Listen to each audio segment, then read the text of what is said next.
Hola, ¿qué tal? Muy buenas noches, bienvenidos y muchas gracias como siempre por la compañía.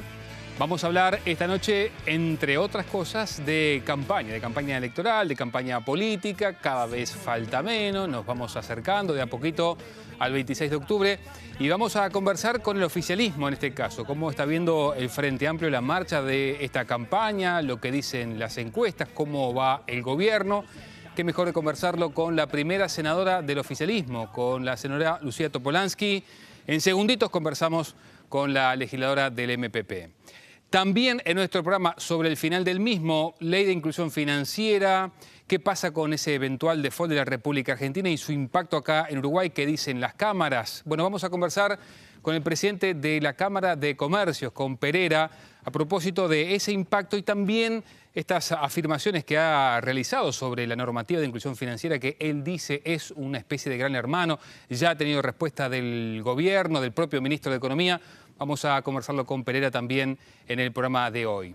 Y a eso, como siempre, el aporte de nuestros compañeros, a quien ya saludo. Nicolás Núñez, ¿cómo estás? Buenas noches. Alfredo, buenas noches. Buenas noches a todos los televidentes. Se cumple mañana un año del trágico asalto a la sucursal del Correo en el barrio Pocitos. Incluso habrá un reconocimiento por parte del ministro del Interior, sí, Eduardo Bonomi. ¿Es verdad? Vamos a conversar con los sindicatos policiales. ¿Qué cambió de aquel entonces a hoy? ¿Cómo recuerdan ese episodio?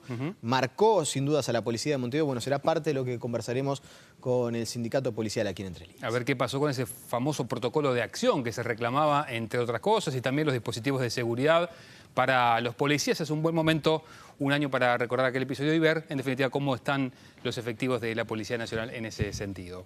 Saludo también a Daniel Rodríguez. Dani, ¿cómo estás? Buenas noches. Hola, Alfredo, buenas noches. Entre Líneas le consultó a los candidatos presidenciales sobre diferentes temas, algunos de impronta presidencial, otros sobre un eventual gobierno. La mayoría contestó y vamos a compartir las respuestas, algunas muy interesantes, aquí en nuestro programa. Bueno, desde ya les anticipo que hay algunos candidatos que, bueno, no respondieron a estas consultas. Capaz que ya es bueno, Daniel, ir adelantando. Hay dos candidatos que no contestaron. Exactamente.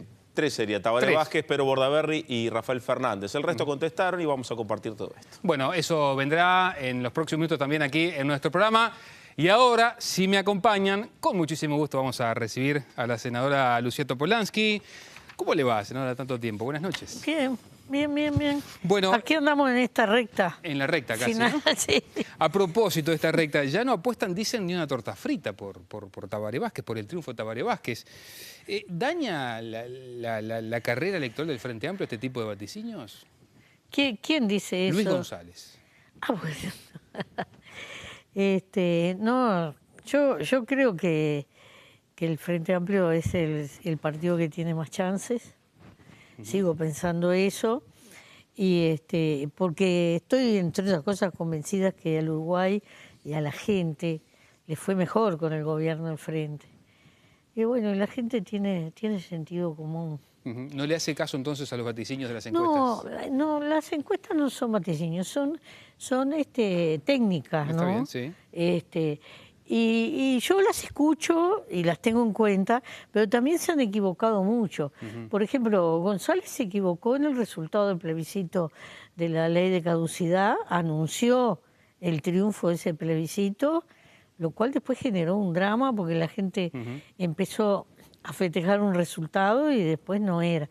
Pero además, si en aquella campaña, si le hubiéramos dado total bolilla a muchos encuestadores, Pepe no era presidente. Entonces, son indicadores que se hacen sobre tramos de población, a veces se hacen solo por teléfono de línea. ¿Y son condicionantes para el electorado? Yo no creo que lo condicionen para decir, todo el mundo está pensando esto, yo también voy a ir ahí. Porque la gente no es más politizada en Uruguay. Capaz que en otro lugar es así. En Uruguay la gente le gusta opinar de política y sabe de política. Y yo la única duda que tengo es que cómo se hacen esas proyecciones, ¿no? Que no son sencillas porque, por ejemplo, las encuestas que se hacen telefónicas son por teléfono de línea. ¿Cuánta gente queda teniendo teléfono de línea y cuántas familias hay que solo tienen teléfono móvil? Entonces, ese detalle, que no es menor, hace que haya un público sobre el que se encuesta y otro público sobre el que no se encuesta. ¿Habría que regular la actividad de las empresas encuestadoras? No, yo creo que con lo que está recontra bien. Porque esto es una técnica. Está bien, sí. Es decir, en realidad, 1000 años para atrás, yo recuerdo bien, acá había una sola encuestadora que era la Gallup, que no era nacional, y empezaron a llegar esas técnicas, y esas técnicas después acá hubo gente que se formó y que empezó a trabajar, y hay gente muy seria en esto. Y con esa salvedad, con ese margen de error y teniendo en cuenta las técnicas que se utilizan, haciendo esa salvedad, ¿creía usted que Mujica iba a terminar con el 60% de simpatía en la gente de su gobierno, como va a dar la sensación terminará? A mí no me llama la atención, porque yo también le doy mucha importancia a la encuesta de la vereda, de la calle, de los boliches. Y cuando nosotros a veces salimos, por ejemplo, mire, el día de ayer a mí me faltaba fruta, no habíamos podido ir a la feria porque de mañana vino gente a mi casa. Y entonces un domingo de tarde salimos un poco a recorrer a ver si encontramos algún boliche abierto. Entonces lo dejé en la puerta y entré a comprar. Cuando salí había una multitud en torno al Fusca. Entonces esa es lo que llamo la encuesta de la calle yo. Es decir, esa gente y gente que venía corriendo, porque después la gente se entera por el celular y mira que anda Pepe por aquí y por allá. Esa encuesta de la calle, el afecto, por la cercanía que el presidente dio, a mí lo tengo percibido desde hace mucho tiempo y por eso no me llama la atención. Eso se traduce, supongo, en compromiso de cara a futuro. ¿De alguna manera tiene que ver con lo que va a ser el futuro, tanto del presidente como el suyo, en el Senado, por ejemplo, en el próximo Senado? La lista 609 al Senado va a estar encabezada por Mujica. Está claro, sí, sí. Y la lista nosotros la vamos a presentar en pocos días, pero nosotros en esa lista recalcamos también nuestro apoyo a los 4 ministros que están vinculados al MPP y alcaldes, compañeros que son alcaldes que nosotros entendemos que han hecho un buen desempeño y demás. Tiene muchos símbolos la lista, ¿no? ¿Pero usted va a ser una senadora full time o va a ser como dijo el presidente, se anunció que va a ir al Senado para algunos temas puntuales y va a dejar su lado abierto? No, yo he sido una esclava de la bancada y de las responsabilidades porque los senadores tenemos 5 o 6 comisiones y entre lo que uno tiene que estudiar o entrevistas que tiene que hacer, el funcionamiento de la comisión y después los plenarios, lleva tiempo, lleva mucho tiempo y bueno, y a veces uno tiene que abordar un tema de cero. Bien, le pregunto sobre la campaña, ¿cómo está viendo la campaña? Yo estoy contenta con la campaña, primero, porque el Frente Amplio fue el primero que salió. Resolvió en su fórmula y el programa ya lo tenía resuelto y entonces salió. Eso un poco obligó a adelantar los tiempos de los otros. Ahora, siempre el que sale primero tiene una ventaja. Y además le dio un encare a la campaña muy participativo. Yo no en la totalidad de las actividades, pero en muchísimas he acompañado la fórmula, en otras han sido otros compañeros de mi sector, porque nos vamos turnando, porque también hay labor parlamentaria en este momento. Y bueno, por ejemplo, mañana yo no puedo estar en Buenos Aires, irán otros compañeros, porque hay sesión. Entonces, me gusta como ese encare que se le dio de cara a cara, en donde al micrófono van los vecinos, van legisladores, van los ministros, es decir, no es un speech político largo, clásico. No, son oratorias más cortas, más salpicadas y más dinámicas. Hay mayor exposición también en eso. El otro día, sin ir más lejos, senadora, al doctor Vázquez, un militante, le dijo, déjame hablar del pasado y hablame del futuro, ¿cómo me vas a enamorar? Ahí Vázquez se enojó un poco. ¿Usted qué hubiera respondido allí? Lo que pasa que yo le hubiera dicho que el futuro tiene sentido en una continuidad histórica. Entonces, por ejemplo, yo siempre digo esto. Yo desde que me conozco como militante, mire que hace años que milito, siempre estuve preocupada por el tema de la tierra, ¿no? Entonces, yo tengo que hacer esa, por lo menos en una frase, esa referencia para poder contar hoy o mostrar hoy cosas muy interesantes que hizo el Instituto de Colonizaciones, porque esa es la realización de esa idea. Ahora, si yo no hago ese leitmotiv de que viene de atrás, que fue una preocupación que estuvo y que ahora empieza a verse como una realidad, entonces yo, las cosas quedan medio como caída del cielo, porque hay una tendencia a banalizar la política y los programas y hacerlo todo light. ¿Por qué lo dice? Y lo digo porque no se puede, no se ha mostrado. El programa del Frente yo sé lo que contiene, es un mamotreto. Uno podrá decir es insalubre para leerlo, le podés hacer todas las críticas que quieras, pero está ahí hace más de un año y el que quiso conocerlo lo conoce. Ahora, el programa sintetizado de los blancos todavía no lo he visto editado. El de los colorados no sé si lo sintetizaron entre las dos patas. Y he oído que alguno de los partidos menores, el Partido Independiente capaz que no, pero de los otros partidos menores que recién están formando las comisiones para elaborar el programa. Entonces, estamos a 60 días.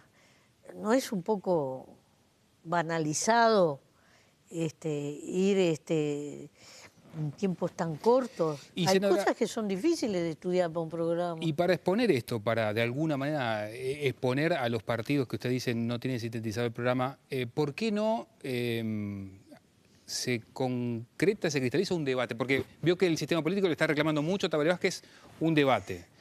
Si es tan así, hay tranquilidad de lo hecho y del programa que se tiene. ¿Usted comparte que Tabaré Vázquez no debata? Sí, pues yo creo que no sirven para nada los debates. Yo puedo tener el mejor Pero no serviría, por ejemplo, para esto, para exponer... Pero fíjese una cosa, yo le voy a decir, yo puedo tener las mejores habilidades. Nosotros, por ejemplo, en el Parlamento tuvimos una espada fantástica, que era la de Fernández Huidobro. Nadie podía debatir con él porque lo derrotaba. Fue así, todo el mundo lo sabe. Tirios y troyanos. Era dificilísimo polemizar con él, porque es un hábil polemista. Pero eso no quiere decir que esa condición que él tenga lo haga un hábil candidato. En el otro extremo, yo no voy a hablar de los míos, pero podría hablar de otra gente.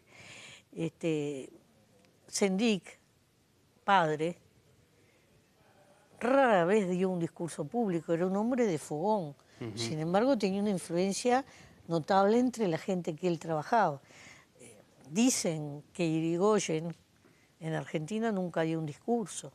Entonces, ¿la polémica es el centro de la vida política o es un escenario que porque en Estados Unidos se hace? Yo vi el de Chile.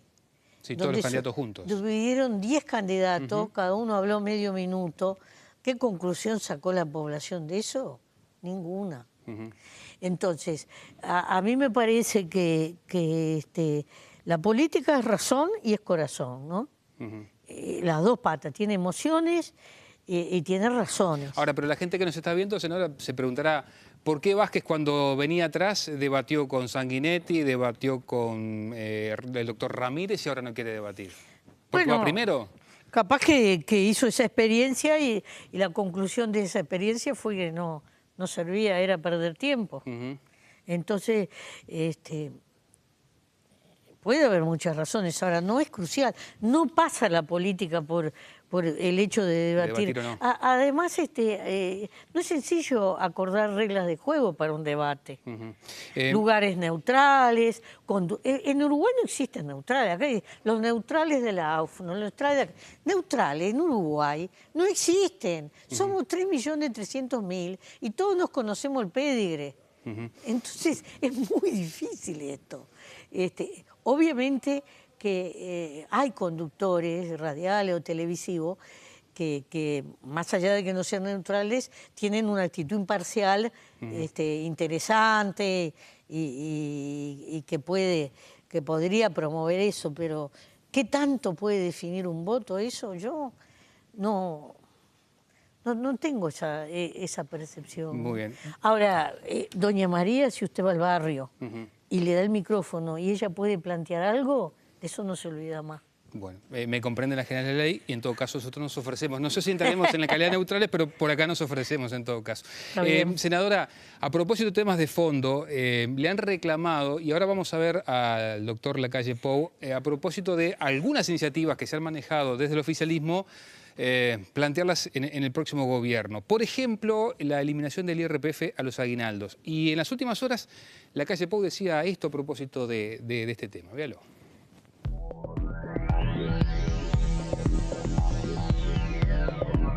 Está presentado el proyecto de ley por los diputados del Partido Nacional. Obviamente la Constitución establece que necesita iniciativa del Poder Ejecutivo. Está ahí, está ahí. Si lo que dice el doctor Vázquez fuera consecuente sus dichos con sus hechos, pasado mañana, se puede votar la derogación de esa parte del IRPF. Una de las que tendremos que mejorar. Y capaz, no esperar hasta el 1 de marzo. Y este aguinaldo, no seguirle metiéndole las manos en el bolsillo a la gente. Depende, entre otros, del doctor Tabaré Vázquez. Este es un típico ejemplo de política superficial, de cuerpo entero. Porque una reforma tributaria es una cosa seria. Cuando nosotros la hicimos probablemente la reforma más profunda en años del Uruguay. Siempre dijimos que iba a ser evolutiva, que iba a estar en construcción. Y bueno, y en un momento dado empezamos a estudiar el tema de cómo contaba el IRPF en los momentos de los aguinaldos, ¿no? De julio, del medio aguinaldo.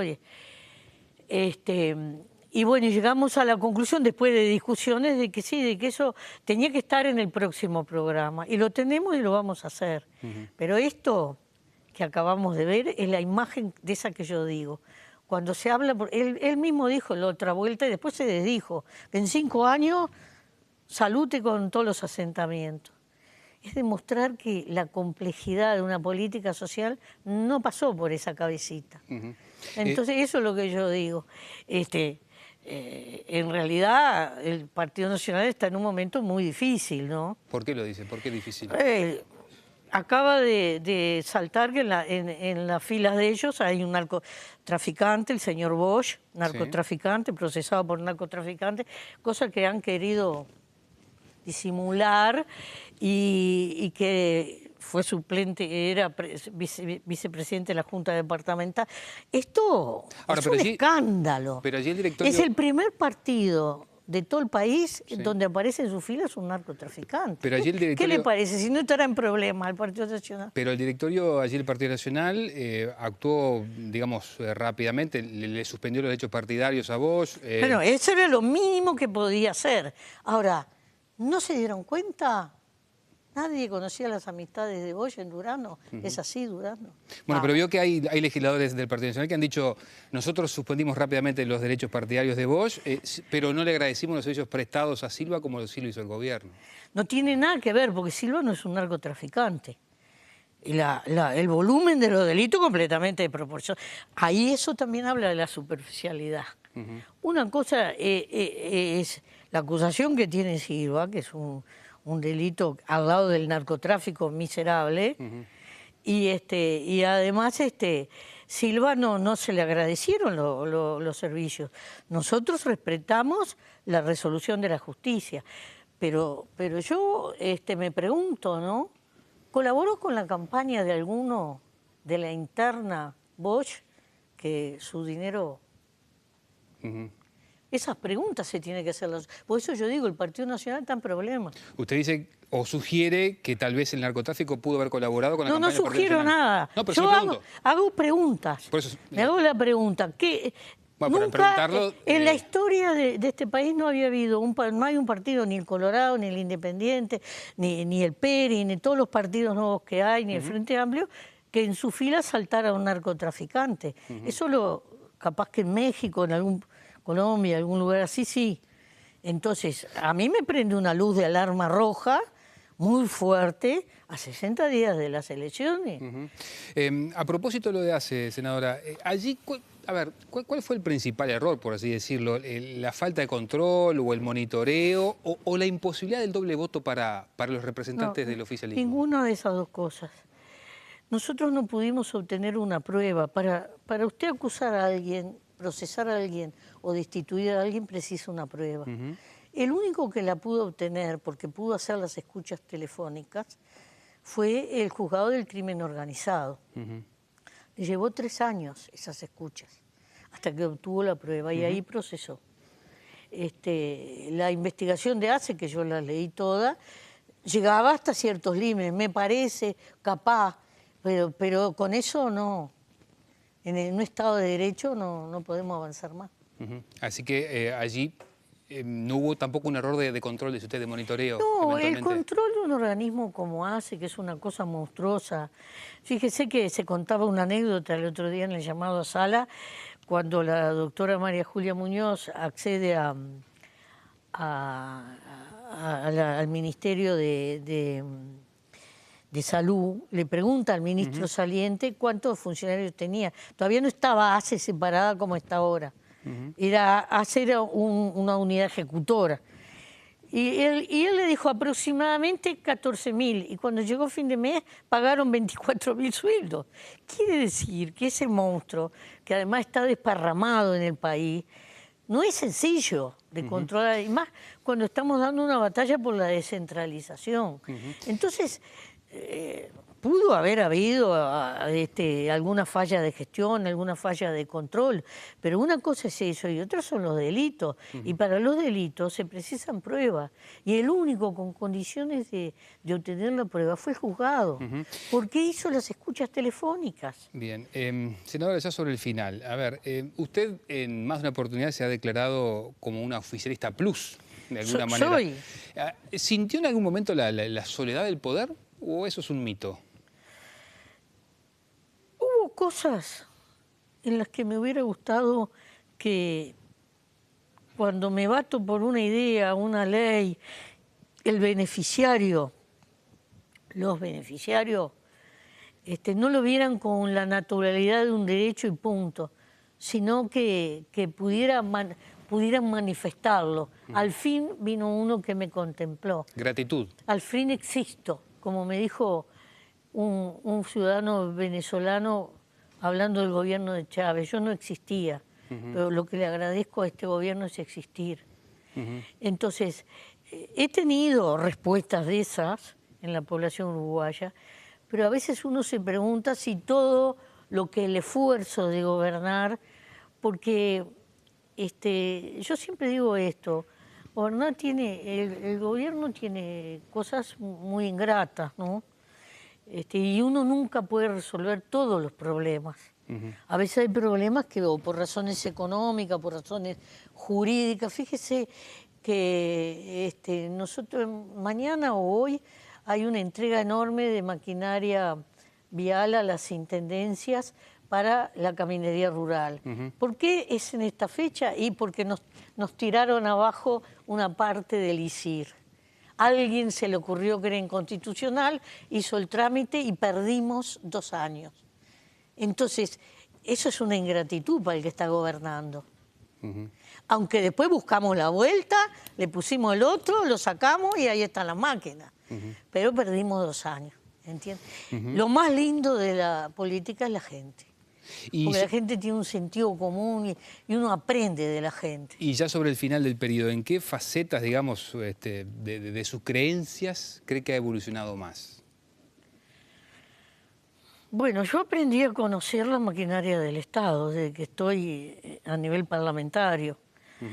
Y yo cuando ingresé en la Cámara de Diputados me metí en la Comisión de Presupuestos, aunque estaba en la oposición, porque siempre había escuchado un dicho que se le atribuía a Ferreira Lunate, que parece que le recomendaba a los diputados nuevos que entraran en presupuesto para conocer el país. Y es verdad, porque uno ve cómo funciona por lo menos todo el aparato central y los organismos desconcentrados. Y después me metí sistemáticamente en todo el proceso de las empresas públicas y bueno, y aprendí una cantidad de cosas. Y tengo claro cosas que todavía hay que modificarle a esta institucionalidad. La madre de todas las reformas. No, se han hecho muchísimas. No hay una reforma que abarque todo. Eso es un mito que no sé de dónde salió. Nosotros hicimos muchísimas reformas del Estado. Reforma del Estado es la reforma tributaria, es la reforma de la salud, es lo que hicimos con la ventanilla única, con el Estatuto del Funcionario Público. Lo que pasa es que cada uno de esos escalones, estuvimos 1 año y medio discutiendo el Estatuto del Funcionario Público. Bien, y ahora sí la última. ¿Tiene tarjeta de crédito ahora? No, pero voy a tener que sacármela porque vino la ley, es decir, me voy a tener que abrir una cuenta en el Banco República porque yo soy oficialista plus también para eso. Entonces el banco para mí más seguro es el Banco República. Y una tarjeta de débito me voy a sacar. Crédito no quiero saber nada porque uno termina gastando más de la cuenta. De débito, voy a poner ahí la plata de mi sueldo y de ahí gastaré. Señor, gracias por acompañarnos. Bueno, gracias. Amigos, hacemos una primera pausa. Tras la misma, entre otras cosas, vamos a ver qué respondieron algunos de los candidatos a las preguntas que nuestro programa les hizo y también cómo está viendo el sindicato policial, bueno, este hecho a propósito de 1 año de lo que sucedió allí en Pocitos, los cambios que ha habido en la Policía Nacional sobre eso. Ya venimos.